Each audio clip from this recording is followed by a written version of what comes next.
अस्सलाम वालेकुम स्टूडेंट्स, कैसे हैं आप सभी लोग। आज हम बात करेंगे एरर्स ऑफ मॉडिफिकेशन के ऊपर। मेरा नाम रोहानुल हक है और एरर्स ऑफ मॉडिफिकेशन के अंदर हमारे पास कुछ एस्पेक्ट्स होते हैं इंपॉर्टेंट, जिसके अंदर फंक्शनैलिटी एरर है, कंपैरिजन एरर है, मिसप्लेस मॉडिफिकेशन है, डैंगलिंग मॉडिफिकेशन और डबल मॉडिफिकेशन एरर्स मौजूद हैं। इनको हम डिटेल में डिस्कस करेंगे। ये हमारा एमडीकैट का काफ़ी टाइम बाद एक लेक्चर आया है, तो इसकी ओरिएंटेशन जो होगी वो ऑब्वियसली ग्रामेटिकल साइड पे होगी, जैसा कि यहाँ पर मौजूद है। इसके अंदर हम सिर्फ ग्रामर के कॉन्सेप्ट की बात करेंगे, वो भी कंपैरेटिव लेवल पे। सो लेट्स अंडरस्टैंड के what are the errors of modification. तो सबसे पहले तो एक चीज़ समझ लीजिए कि कंपैरेटिव इंग्लिश का जब भी मैं लफ्ज़ इस्तेमाल करूँगा, तो कंपैरेटिव इंग्लिश के लफ्ज़ का मतलब ये है कि मैं बात कर रहा हूँ एमडी कैट की, ई कैट की या सी एस एस की। ठीक है, तो इस तरह के टेस्ट जो होते हैं, जो कि हमारे एंट्री टेस्ट होते हैं, तो इसमें जो इंग्लिश टेस्ट की जाती है, उस इंग्लिश में हमारे पास कुछ इस तरह के क्वेश्चंस होते हैं, जैसे कि स्पॉट द एरर या सेंटेंस कंप्लीशन या सेंटेंस करेक्शन। ठीक है, तो स्पॉट द एरर वैसे जो है वो सेंटेंस करेक्शन की ही एक टाइप है, और इसको हमने डिटेल में सेंटेंसेस वाली वीडियो में और सब्जेक्ट वर्ब एग्रीमेंट वाली वीडियो में भी डिस्कस किया है। अगर आप न्यू हैं चैनल पर तो आप वो वीडियो प्लेलिस्ट के थ्रू जाके देख सकते हैं, मेरे पास पूरी एमडी कैट की प्लेलिस्ट है। ठीक है, तो एरर्स ऑफ मॉडिफिकेशन का मतलब ये है कि हमारे पास जो एक सेंटेंस को मॉडिफाई करने वाले जो मॉडिफायर्स होते हैं। अब मॉडिफाई कौन लोग करेंगे? फर्ज कीजिए पार्ट्स ऑफ स्पीच में आपने पढ़ा हुआ है एडजेक्टिव। तो एडजेक्टिव मॉडिफाई करता है नाउन को। एडवर्ब एडवर्ब मॉडिफाई करता है वर्ब को या किसी दूसरे एडवर्ब को या फिर किसी एडजेक्टिव को। ठीक है, ये इनिशियल कॉन्सेप्ट है। तो एमडीकैट के लेवल पे वो लोग ये काम करते हैं कि एमडीकैट के लेवल पे वो आपसे स्पॉट द एरर वाले सवाल के अंदर बहुत ज़्यादा इसी इसी मॉडिफिकेशन के एरर्स को इंक्लूड करते हैं और आपसे पूछते हैं कि आप एरर को स्पॉट कीजिए। ठीक है, तो एरर्स ऑफ मॉडिफिकेशन को समझना बहुत ज़रूरी है। सबसे पहले हम बात करते हैं फंक्शनैलिटी ऑफ मॉडिफायर्स। मैंने आपको ये बात तो बता दी कि मॉडिफायर्स कौन से हो सकते हैं, या तो वो एडवर्ब या तो वो एडजेक्टिव। ठीक है, तो फंक्शनैलिटी की बात अगर हम कर रहे हैं तो दैट मीन्स कि we are talking about their action, कि वो क्या करते हैं, उनके उनका क्या फंक्शन है। ठीक है, इसको समझ लेते हैं। मैंने यही बात यहाँ पे लिखी कि फंक्शनैलिटी ऑफ मॉडिफायर्स का मतलब यह है कि हम बात कर रहे हैं एडजेक्टिव की, जो कि क्या है, एक मॉडिफायर होता है नाउन का या फिर प्रोनाउन का। यहाँ पे स्लैश डाल के प्रोनाउन भी लिख दीजिएगा। ठीक है, a modifier of noun and pronoun कौन होता है? एडजेक्टिव। या तो फिर वो होगा एडवर्ब। एडवर्ब क्या करता है? A modifier of verb, adjective या किसी दूसरे एडवर्ब का मॉडिफायर। तो एरर्स जो होंगे वो हमेशा इनके फंक्शन में होंगे, यानी वो एडजेक्टिव की जगह एडवर्ब को लिख देंगे, वो एडवर्ब की जगह एडजेक्टिव को लिख देंगे। ठीक है, तो this is functionality error of modification. और इसकी एग्जांपल हम सामने रखते हैं ताकि आपको और अच्छे तरीके से समझ में आए। जैसे कि मैं बोलता हूँ कि he slipped and injured himself so bad that he had to go through a surgery. तो इसका मतलब ये हुआ कि वो स्लिप हुआ और उसने अपने आप को ऐसा इंजर्ड किया, इतना बुरी तरह उसने इंजर्ड किया खुद को कि उसको सर्जरी करवानी पड़ी। तो अब हम देखेंगे कि भाई इसके अंदर एरर क्या है। ठीक है, तो इस सेंटेंस को अब हम ब्रेक करते हैं और समझने की कोशिश करते हैं। तो देखिए, सबसे पहली चीज समझिए। मैं फिर से सेंटेंस मेंशन कर देता हूँ, he slipped and injured himself so bad that he had to go through a surgery. ठीक है, that is your complete sentence. और इस बार देखिए, मैंने स्पेशली हाईलाइट किया है उस फैक्टर को जहां पे हमारे पास एरर या कॉन्सेप्ट मौजूद है। तो सबसे पहले हम समझ लेते हैं कि यहाँ पे क्या चीज मौजूद है और किस चीज को मॉडिफाई किया जा रहा है। ठीक है, सबसे पहले देखिए, इंजर्ड हिमसेल्फ। इंजरी किसको हुई? उसको, खुद को ही ना। सेल्फ लगाने का मतलब यह है कि रिफ्लेक्ट बैक हो गया। ठीक है, आई होप सो आपने रिफ्लेक्सिव प्रोनाउंस को अच्छी तरह पढ़ा हुआ होगा। तो अब यहाँ पे इंजर्ड किसको किया है? हिमसेल्फ को। यानी इंजर होने का जो एक्शन है वो परफॉर्म हो रहा है हिमसेल्फ। ठीक है, हिमसेल्फ पे यानी खुद पे। तो एक्शन तो मौजूद है, यानी ये एक वर्ब है। ठीक है, तो इसकी मॉडिफिकेशन होनी चाहिए किसी एडवर्ब के थ्रू, क्योंकि हम बात इंजरी की कर रहे हैं ना। हम ये तो नहीं कह रहे कि ही इज इंजर्ड, हम ये तो नहीं कह रहे कि वो इंजर्ड है। हम तो कह रहे हैं कि उस वो स्लिप हुआ और उसने खुद को इंजर्ड कर लिया। बात समझ आ रही है? यानी अब हम उसके इंजर्ड खुद को करने की बात कर रहे हैं, हम ये नहीं कह रहे कि वो इंजर्ड है। हम ये कह रहे हैं कि उसने खुद को इंजर्ड किया है। ठीक है, तो अब हम काम की बात कर रहे हैं ना। बात को समझिएगा, बात वैसे तो देखने में एक ही लग रही है कि दोनों चीजें सेम है। अगर मैं बोलूं ही इंजर्ड हिमसेल्फ, ठीक है, तो इसका मतलब ये कि उसने काम करा है, इंजर्ड कर लिया अपने आप को। अगर मैं बोल रहा हूँ कि ही इज इंजर्ड, दोनों बातों में फर्क है, ठीक है। एक में उसने क्या किया, ही इंजर्ड हिमसेल्फ, अब तो काम परफॉर्म हो गया ना। और एक में उसने क्या किया, कुछ भी नहीं किया, सिर्फ मैंने जाके बता दिया कि ही इज इंजर्ड, वो इंजर्ड है, मैं उसकी स्टेट बता रहा हूँ। ठीक है, तो दोनों बातों में बहुत बारीक सा फर्क है। पता नहीं मेरी बात आपको समझ आई या नहीं आई, बट आप मुझसे पर्सनली भी पूछ सकते हैं अगर आपको लगता है कि आपका कॉन्सेप्ट क्लियर नहीं है। तो आप मेरे चैनल पे जाके मेरे जो बायो है, चैनल का बायो, उसके अंदर कॉन्टैक्ट इन्फॉर्मेशन के अंदर आपको मेरा फेसबुक अकाउंट मिल जाएगा, वहाँ पे आप सवाल पूछ सकते हैं, इंस्टाग्राम पे भी आप सवाल पूछ सकते हैं। ठीक है, मैं आपको वॉइस मैसेज के थ्रू और कुछ इलस्ट्रेशंस के थ्रू भी समझाने की कोशिश करूंगा। यहाँ पे सिर्फ इतनी सी बात लिखी हुई है कि ही स्लिप्ड, वो फिसला, एंड इंजर्ड हिमसेल्फ, यानी खुद को इंजर्ड किया उसने। तो अब हमें चाहिए एडवर्ब। अब आप बोलेंगे सर कि एडवर्ब क्यों चाहिए, एडजेक्टिव क्यों नहीं चाहिए? वही बात मैं आपको क्लियर करना चाह रहा था कि यहाँ पे हम बात कर रहे हैं वर्ब की मॉडिफिकेशन की। और पीछे हमने पढ़ा था, पीछे मैं आपको दिखा देता हूँ, पीछे हमने पढ़ा, यहाँ पर गौर से देखिए कि एडजेक्टिव तो नाउन को मॉडिफाई करता है ना, एडजेक्टिव तो प्रोनाउन को मॉडिफाई करता है। हम तो किसी नाउन या प्रोनाउन को मॉडिफाई कर ही नहीं रहे, हम तो काम को मॉडिफाई कर रहे हैं, हम तो वर्ब को मॉडिफाई कर रहे हैं। ठीक है, हम अगर हम वर्ब को मॉडिफाई कर रहे हैं तो हमें एक एडवर्ब चाहिए होगा। ठीक है, तो यहाँ पे इंजरी को हम एक्चुअली इंजर्ड करने वाले केस को मॉडिफाई कर रहे हैं, तो उसको इंजर्ड कैसे किया, सो बैड। तो ये जो सो बैड है ना, दैट इज योर एरर। ठीक है, यहाँ पर यही तो एरर है, बैड तो आपका एडजेक्टिव होता है, तो आप बैड नहीं कहोगे, आप इसको एडवर्ब बनाओगे, आप इसको कहोगे that is badly, he slipped and injured himself so bad. बल्कि अगर आप सो बैड लिख रहे हो तो दैट्स रॉन्ग, आप बोलोगे he slipped and injured himself so badly that he had to go through a surgery. ठीक है, which is your correct sentence. तो यहाँ पे फंक्शनैलिटी का फर्क है, यानी यहाँ पे यूज होना था एडवर्ब, उन्होंने क्या लगा दिया, एडजेक्टिव। और देखो साउंड, अगर तुम देखोगे ना, लाइक फीलिंग से जाओगे या ये सोचोगे कि यार मैं पढ़ लेता हूँ और उर्दू में सोचता हूँ तो क्या पता वो सेंटेंस जो वो सही हो, तो इससे फिर आप फंस जाओगे। क्योंकि देखने में वो बिल्कुल ठीक लग रहा है, अगर आप सेंटेंस को पढ़ो, he slipped and injured himself so bad that he had to go through a surgery, तो ये पढ़ने में सही लग रहा है, but it is grammatically wrong. ठीक है, ग्रामर के तौर पे ये बिल्कुल भी सही नहीं है। ठीक है, ग्रामेटिकली बहुत रॉन्ग है। तो इन छोटी छोटी चीज़ों का आपने ख्याल रखना है। तो अब हम दूसरे एस्पेक्ट्स की बात करते हैं मॉडिफिकेशन के। ये हमने अभी पहला कवर कर लिया, which was functionality of modifiers. ठीक है, तो आपसे स्पॉट द एरर के अंदर इस तरह का एरर वो पूछ सकते हैं।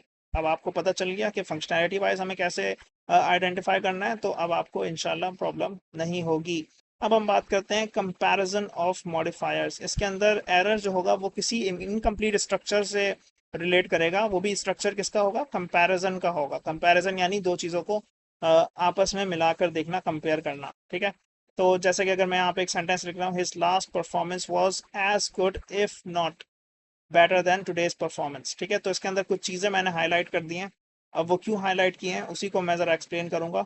यहाँ पर देखिए, सबसे पहले तो एक चीज़ समझिए, ये एक स्ट्रक्चर है एज डैश एज। ठीक है, जिसको हम इक्वल कंपैरिजन कहते हैं। इक्वल कंपैरिजन इसलिए कहते हैं कि हम ये बताना चाह रहे हैं कि कोई चीज़ जो है वो ऐसी ही है जैसी वो चीज़ है, दूसरी चीज़ है। यानी फर्ज कर लो, मैंने एक हाथ में लिया सेब, दूसरे हाथ में मैंने ले लिया नारियल ले लिया मैंने। ठीक है, फर्ज कर लो एक हाथ में सेब है, दूसरे हाथ में नारियल है, तो अब मैं बोल रहा हूँ कि सेब जो है वो उतना ही स्ट्रांग है जितना नारियल है, तो मैं बोलूंगा सेब नहीं, मतलब इंग्लिश में बोलूंगा apple is as strong as coconut. ठीक है, तो ये जो एज डैश एज वाला स्ट्रक्चर होता है ये बताता है इक्वल कंपैरिजन, यानी कोई चीज जो है वो उतनी ही है जितनी दूसरी है। और एक हमारे पास दूसरा स्ट्रक्चर है बेटर देन वाला, इफ नॉट बेटर देन। तो इफ नॉट के साथ अगर हम कंपैरेटिव डिग्री लगा रहे हैं, अब वो बेटर हो या कोई भी किसी भी फॉर्म की कंपैरेटिव डिग्री हो, तो अगर कंपैरेटिव डिग्री लग रही है इफ नॉट के साथ, तो ये एक अनइक्वल कंपैरिजन है। अनइक्वल का मतलब ये कि कोई चीज जो है वो या तो ऊपर है या तो फिर नीचे है, यानी उसमें आप कोई भी तुम कंपैरेटिव डिग्री लगाओगे तो सेंस तब्दील हो जाएगा, यानी ये बराबर नहीं है। कोई चीज़ अच्छी है तो कोई चीज़ थोड़ी बुरी है, कोई चीज़ ज़्यादा है तो कोई चीज़ थोड़ी कम है। बात समझ में आ रही है? यानी इस पूरे सेंटेंस के अंदर दो स्ट्रक्चर्स यूज हो रहे हैं, एक आपका इक्वल कंपैरिजन है, एक आपका अनइक्वल कंपैरिजन है। अब इसके अंदर एरर क्या है? अब आप बोल रहे हैं सर ये जो एज डैश एज है, इसके अंदर सेंटेंस के अंदर सिर्फ एक ही एज लिखा हुआ है, दूसरा एज तो है ही नहीं। तो भाई यही आपका एरर है कि उन्होंने एक एस को हटा दिया। उनको लिखना चाहिए था his last performance was as good as but उन्होंने एज को इंक्लूड ही नहीं किया, तो दैट इज योर एरर, क्योंकि ये इनकम्प्लीट स्ट्रक्चर है ना, स्ट्रक्चर ही कंप्लीट नहीं है। बात समझ आ रही है? तो यहाँ पर मैंने यही बात थोड़े आसान तरीके से मेंशन करी कि so here the structure as good as is incomplete. As good as लिखना चाहिए था, लिखा ही नहीं, उन्होंने सिर्फ एज गुड लिख दिया, तो स्ट्रक्चर इनकम्प्लीट रह गया। ठीक है, अब आप सोचें सर इसका, इस पूरे सेंटेंस का तो मतलब ही समझ में नहीं आ रहा है कि क्या बात हो रही है। His last performance was as good as if not better than today's performance, मतलब कुछ बच्चे बोलेंगे ना कि हम इसको उर्दू में करना चाह रहे हैं, तो हमें तो मतलब ही समझ नहीं आ रहा। मैं आसान कर देता हूँ आपके लिए। यहाँ पर देखिए क्या लिखा हुआ है, इसका मतलब ये है कि his last show was just as good as today's show. यानी उसका जो, उसकी जो पहली लास्ट परफॉर्मेंस थी ना, जो उसने पिछली बार परफॉर्म किया था, वो उतनी ही अच्छी है जितनी आज की परफॉर्मेंस अच्छी है। ठीक है, इस पूरे सेंटेंस का यहाँ से यहाँ तक मतलब ये है। लेकिन ये जो इसने आगे बात की है ना, if not better than today's performance, इसका मतलब ये हुआ कि actually it might have been even better, यानी ये इससे और भी अच्छी हो सकती है, उसको ऐसा लग रहा है। ठीक है, यानी मैं ये बताना चाह रहा हूँ कि पिछली परफॉर्मेंस जो दी थी वो तो उसके बराबर ही है आज की परफॉर्मेंस, लेकिन ये इससे भी ज़्यादा अच्छा परफॉर्म कर सकता है। ठीक है, तो यहाँ पे देखो ना, सेंटेंस पढ़ो, his last performance was as good as. ठीक है, एज गुड एज का मतलब ये कि जो लास्ट परफॉर्मेंस है वो उतनी ही अच्छी है जितनी आज की परफॉर्मेंस है। ये जो इफ नॉट बेटर देन है ना, इसका मतलब ये है कि अगर ज्यादा अच्छी नहीं हुई ना, मतलब आज की परफॉर्मेंस तो वो अभी करेगा ना, अभी परफॉर्म कर रहा है, तो अगर मैं बोलूं कि अगर उसने इसको और अच्छी तरह परफॉर्म या एंड नहीं किया, तो फिर ये उतनी ही होगी जितनी उस दिन वाली परफॉर्मेंस थी। और अगर उसने अच्छा परफॉर्म कर दिया, तो वो बहुत अच्छी परफॉर्मेंस हो जाएगी। बात समझ आ रही है? ये बात जो मेरी है ना, ये बहुत बारीक और बहुत ज़्यादा पका देने वाली बात है। बहुत सारे लोगों इसको कैच शायद ना कर पा रहे हो, बट मेरे अल्फाजों को बहुत गौर से सुनिएगा लेक्चर में। अगर आपको लगता है कि मैं जल्दी बोल रहा हूँ, तो आप स्पीड स्लो भी कर सकते हैं, आप रिवाइंड भी कर सकते हैं। ठीक है, यू हैव मैनी ऑप्शंस। तो मैं फिर से बोल देता हूँ, रिपीट कर रहा हूँ एक और बार, वो ये कि इस पूरे सेंटेंस का मतलब his last performance was as good as, इसका मतलब ये हुआ कि हम एज गुड एज से ये शो कर रहे हैं कि भाई जो पिछली परफॉर्मेंस थी, यानी जो आपकी लास्ट परफॉर्मेंस थी, वो आज वाली परफॉर्मेंस के बराबर है। ठीक है, पहली बात हो गई। अब यहाँ पे जो ये लिखा हुआ है ना, if not better then, if not better then का मतलब ये है कि अगर आज वाली परफॉर्मेंस पिछली वाली से ज्यादा अच्छी नहीं हुई, तब वो बराबर होगी। ठीक है, अगर आज वाली अच्छी हो गई, तो फिर तो आज वाली ही सबसे ज्यादा बेहतरीन हुई। बात समझ आ रही है? ये जो बेटर देन है ना, ये कंपैरिजन शो कर रहा है कि अगर, मतलब क्योंकि देखो टुडे की परफॉर्मेंस है ना, परफॉर्मेंस अभी की है ना, तो क्या पता वो एंड में कुछ अच्छा काम कर दे, एंड में कोई वो छलांग वगैरह लगा दे, फर्ज कर लो, या कुछ भी कर ले, उसकी परफॉर्मेंस कुछ ऐसी हो जाए एंड में कि हम बोलेंगे यार ये तो उसने नया काम कर दिया, ये तो उसने पिछली परफॉर्मेंस में परफॉर्म ही नहीं किया था। तो हम बोलेंगे कि यार इसकी आज की जो परफॉर्मेंस है वो पिछली वाली से भी ज़्यादा अच्छी है। ठीक है, अभी हम कंफ्यूजन में, अभी हम कह रहे हैं कि लास्ट वाली परफॉर्मेंस जितनी बराबर तो हो गई है, अब उससे अच्छी होगी या नहीं होगी ये हमें नहीं पता। बात समझ में आ रही है? यानी हम दो तरफा बातें कर रहे हैं कि परफॉर्मेंस जो है वो उसके बराबर भी है, और क्या पता उससे भी अच्छी हो। ठीक है, ये जो क्या पता है ना, दैट इज द थिंग। तो I hope so comparison of modifiers clear है, फंक्शनैलिटी ऑफ मॉडिफायर्स क्लियर है। Let's talk about misplaced modifiers, जो सबसे ज़्यादा पूछा जाता है इन सब में से। ठीक है, ये जितने मॉडिफायर्स हैं इन सब में से सबसे ज़्यादा आपसे मिसप्लेस्ड मॉडिफायर्स पूछे जाते हैं, और डैंगलिंग मॉडिफायर्स पूछे जाते हैं। ठीक है, तो इनका कॉन्सेप्ट थोड़ा अच्छे तरीके से कीजिएगा। मिसप्लेस मॉडिफायर्स में नाम का मतलब ही छुपा हुआ है। तो देखिए, मिसप्लेस मॉडिफायर्स का जो एरर होता है वो मिसप्लेसमेंट से होता है, यानी जो प्लेसमेंट होती है मॉडिफायर्स की वो गलत होती है। और मॉडिफायर्स क्या है आपके पास? एडवर्ब और एडजेक्टिव। ठीक है, बस यही दो मॉडिफायर है। तो क्या प्लेसमेंट खराब होगी और कैसे होगी, हम उसी की अभी बात कर रहे हैं। तो देखिए, सबसे पहले मिसप्लेस्ड एडवर्ब की बात करते हैं। ठीक है, अलग अलग पढ़ेंगे, पहले मिसप्लेस एडवर्ब को देखेंगे, फिर मिसप्लेस एडजेक्टिव को देखेंगे। ठीक है, तो मिसप्लेस एडवर्ब में क्या है, he manages wisely his free time. Wisely आपका एडवर्ब है जो कि गलत जगह पर लगा हुआ है। ठीक है, तो हम कहेंगे दैट इज इनकरेक्ट। वाइजली को तो इस तरह नहीं लगा सकते, he manages wisely his free time, ऐसे तो नहीं ना। वो बहुत वाइजली मैनेज करता है अपना फ्री टाइम, ऐसे कौन बात करता है? ऐसे तो कोई बात नहीं करता। मैं बोलूंगा कि he manages his free time wisely, वो अपने फ्री टाइम को बहुत वाइजली मैनेज करता है। बात समझ आई? तो दोनों बातों में थोड़ा सा फर्क है। वाइजली की जो पोजीशन है, जो प्लेसमेंट है, वो गलत लगी हुई है ऊपर, जिसको हमने सही से एंड में लगा दिया। ठीक है, और इस कॉन्सेप्ट को अगर आप अच्छा करना चाहते हैं, तो आपको एडवर्ब वाले चैप्टर को समझना होगा बहुत डिटेल में। ठीक है, क्योंकि उसके अंदर इसकी बात हुई हुई है कि कहाँ पे एडवर्ब कौन सा प्लेस होना चाहिए, कैसे प्लेस होना चाहिए, हर हर तरह की बात उसमें हमने की हुई है। ठीक है, आई होप सो मेरी यूट्यूब पे वीडियो नहीं होगी इससे रिलेटेड, बट यहाँ पे मैं मुखातिब उन बच्चों से हूँ जो मेरे साथ पढ़ाई प्लेटफॉर्म पे भी लाइक जॉइंट हैं, क्योंकि उनके पास तो एडवर्ब का लेक्चर गया हुआ होगा। खैर यूट्यूब पे भी बहुत जल्द इंशाल्लाह एडवर्ब के ऊपर वीडियो आ जाएगी।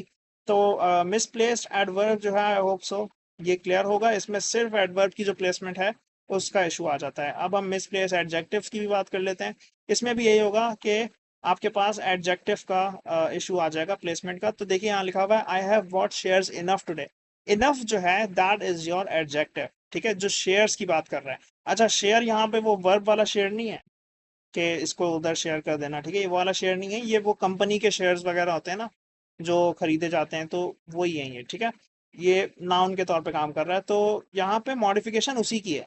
तो ये गलत तरीके से हो रही है। I have bought shares enough today, मैंने आज शेयर्स खरीदे बहुत, मतलब काफ़ी काफ़ी शेयर्स खरीद लिए। तो इनफ का मतलब होता है काफ़ी। ठीक है, तो गलत तरह से यूज़ हो रहा है, प्लेसमेंट गलत है एडवर्ब एडवर्ब कह रहा हूँ, एडजेक्टिव की। तो दैट इज इनकरेक्ट। इसकी करेक्ट प्लेसमेंट क्या होगी, I have bought enough shares. हम शेयर्स को मॉडिफाई कर रहे हैं ना, तो एडजेक्टिव हमेशा पहले आता है। ठीक है, नाउन नाउन की मॉडिफिकेशन करने के लिए वो पहले होता है। तो I have bought enough shares today, that is correct. तो ये है हमारे पास एरर किसका, प्लेसमेंट ऑफ मॉडिफायर्स का। आई होप सो मिसप्लेस मॉडिफायर्स आपको बिल्कुल क्लियर होंगे। अब हम बात करते हैं मिस रिलेटेड मॉडिफायर्स की, या फिर दूसरे लफ्जों में इसको हम कहते हैं डैंगलिंग मॉडिफायर्स। ठीक है, तो डैंगलिंग मॉडिफायर्स क्या करेगा, डैंगलिंग मॉडिफायर्स कुछ नहीं करेगा भाई, बिल्कुल भी खतरनाक नहीं है। बहुत लोग इसको समझ ही नहीं पाते। असल में इसके अंदर थोड़ी सी कॉम्प्लेक्सिटी जो है ना वो लोगों को तंग करती है। तो मैं उसी को थोड़ा आसान करने आया हूँ। ये एरर इसलिए होता है क्योंकि पार्टिसिपल फ्रेज जो होता है आपका वो किसी रॉन्ग वर्ड के साथ, अच्छा रॉन्ग में एम गलत लिख दिया है, स्पेलिंग एरर है, इसको एन कर देना। ठीक है, तो रॉन्ग वर्ड जो है उसके साथ पार्टिसिपल फ्रेज जो होता है वो मिस रिलेट हो जाता है। अब पार्टिसिपल फ्रेज क्या होता है और ये कैसे मिस रिलेट होता है, इसकी हम बात कर लेते हैं। सबसे पहले तो आप पहले एग्जाम्पल देख लें, ठीक है, फिर मैं आपको कॉन्सेप्ट समझाता हूँ। Returning home after shopping, a car hit him. वो वापस आ रहा था घर से शॉपिंग करते हुए, एक गाड़ी ने उसे मार दिया।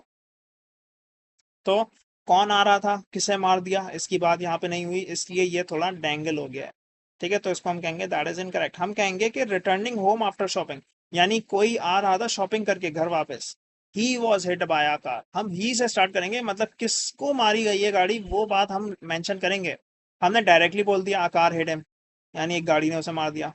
तो गाड़ी क्या शॉपिंग करके आ रही थी वापस। अब देखो सुनने में तो ये लगेगा ना कि रिटर्निंग होम आफ्टर शॉपिंग, यानी शॉपिंग से वापस आते हुए घर आते हुए गाड़ी ने मार दिया किसी को।